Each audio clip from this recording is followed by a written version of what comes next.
Hello everyone and welcome to IDS video number 2.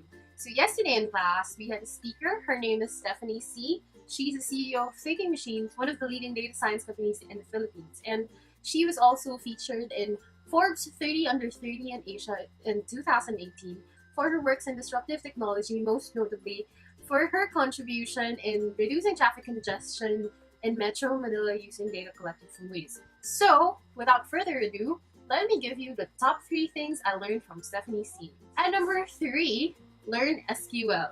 So the most important thing she points out here is that, besides not killing your database with trying to select all with 7 left joins in one statement, having access to your database actually increases your productivity.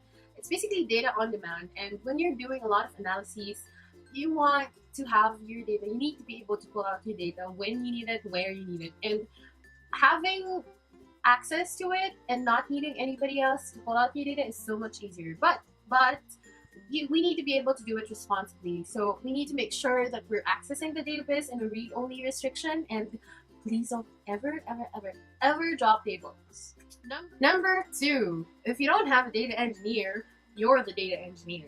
So if nobody wants to take responsibility for your data, or there's just nobody else to do it, you need to do it, and you need to be able to do it properly, from preparing the infrastructure, managing database restrictions, and making sure that you prepare backup before actually even starting your analyses. And you know what they say, with big data comes big responsibility. You need to be prepared to own up to that responsibility, how data is processed, what happens to the data once it leaves your hard drive, and things like that, I think, are the pillars of being an ethical data scientist.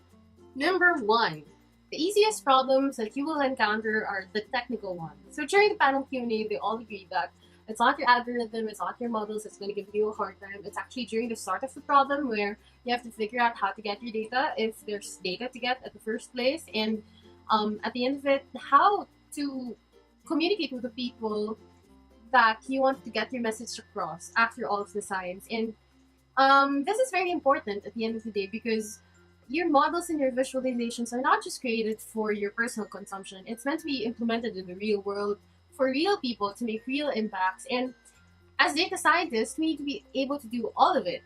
So just as what Prof. Erica said during the convocation, data scientists are unicorns. And I'm actually very excited to be a unicorn. And I hope to hear more from people like Steph, who use data science to create an impact, to create changes, and actually make the world a better place. So that's it for me for this video.